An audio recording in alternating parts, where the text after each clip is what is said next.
स्वागत है दोस्तों आपका अपने YouTube चैनल पर।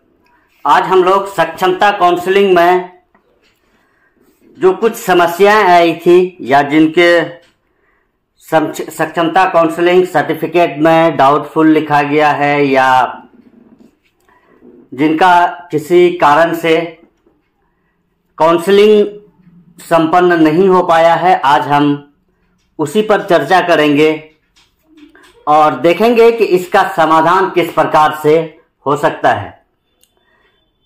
जो सबसे बड़ी समस्या आई कि कुछ लोगों का OTP ही नहीं आया, उसके वजह से भी काउंसलिंग की प्रक्रिया आगे नहीं बढ़ सकी और उनका काउंसलिंग नहीं हुआ।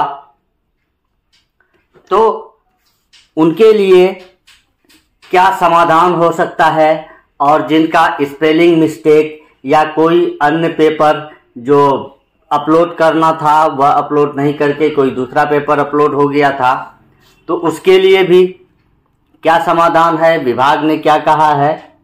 हम लोग कुछ आंकड़ों पर नजर डालते हैं।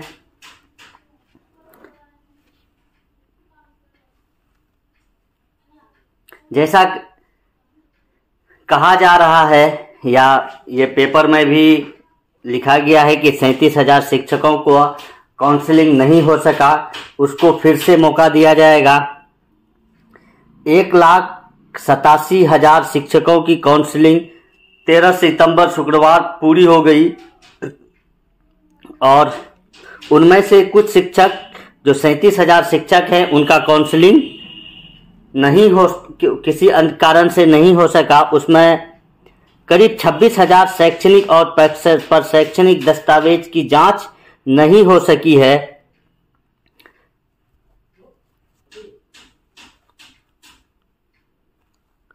पहले चरण की सक्षमता परीक्षा पास 1,87,000 शिक्षकों की काउंसलिंग 13 सितंबर शुक्रवार को पूरी हो गई। शुक्रवार को अंतिम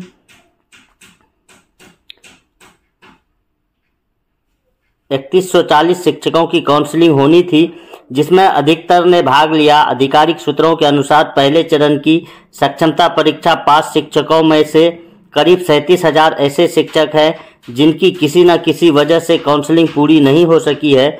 ऐसे में शिक्षा विभाग अब उनकी एक बार फिर से काउंसलिंग कराने पर गंभीरता से विचार कर रहा है। सूत्रों के अनुसार जिनकी काउंसलिंग पूरी नहीं हो सकी उनमें 4,000 ऐसे शिक्षक हैं जो इस काउंसलिंग का हिस्सा नहीं बने, यानी 4,000 शिक्षक काउंसलिंग में भाग ही नहीं लिए। वहीं 6,000 का आधार मिलान नहीं हो सका और उनका OTP नहीं आया। करीब 26,000 के शैक्षणिक और परशैक्षणिक दस्तावेज की जांच नहीं हो सकी, जो डाउटफुल या अन्य किसी कारण रहा होगा। उनका शैक्षणिक दस्तावेज की जांच नहीं हो सकी है। दरअसल दस्तावेज में कई तरह की विसंगतियां पाई गई है। इस तरह कुल 1.5 लाख शिक्षकों की काउंसलिंग सफलतापूर्वक हो चुकी है। हालांकि सक्षमता परीक्षा पास शिक्षकों की काउंसलिंग के आधिकारिक आंकड़े सोमवार तक जारी होंगे। काउंसलिंग की पूरी रिपोर्ट अपर मुख्य सचिव के समक्ष पेश करने के बाद इस मामले की समीक्षा की जाएगी। इसके बाद विभाग निर्णय लेगा कि जो लोग छूट गए हैं उनकी फिर से काउंसलिंग कराई जाए या नहीं। जानकारों का कहना है कि चूंकि यह काउंसलिंग शिक्षा विभाग के एक खास पोर्टल पर अपलोड दस्तावेजों के आधार पर हुई है, उस पोर्टल को फिर खोला जा सकता है, फिर से दस्तावेज अपलोड कराए जा सकते हैं। दरअसल काउंसलिंग में यह भी पता चला है कि शिक्षकों ने कई दस्तावेज ऐसे अपलोड किए जिसकी जरूरी नहीं थी। इस तरह काउंसलिंग प्रक्रिया में किसी न किसी वजह से रह गए शिक्षकों को विभाग अभी संदिग्ध नहीं चल रहा है। ऐसे में विभाग एक मौका देने के बाद ही किसी निष्कर्ष पर पहुंचेगा। यानी कहने का मतलब है कि जो लोग काउंसलिंग से वंचित रह गए हैं या उनका काउंसलिंग पूर्ण नहीं हो सका है, उसके लिए एक मौका विभाग और देगा। विभाग ने जब काउंसलिंग का शेड्यूल जारी किया था तो उसमें भी एक पॉइंट लिखा था कि डाउटफुल या जिनका काउंसलिंग नहीं हो पाएगा उसके लिए विभाग अलग से निर्णय लेगा। इसलिए अभी कोई भी निर्णय विभाग के स्तर से स्पष्ट नहीं हुआ है।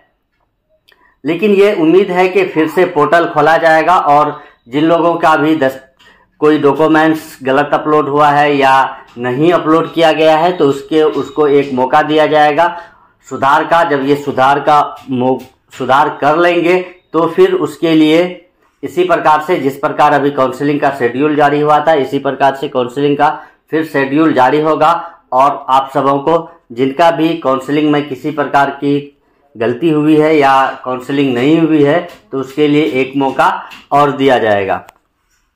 इसलिए आप सभी जो आपके पास पेपर हैं उसे तैयार रखें और आगे आपका काउंसलिंग होगा। धन्यवाद दोस्तों।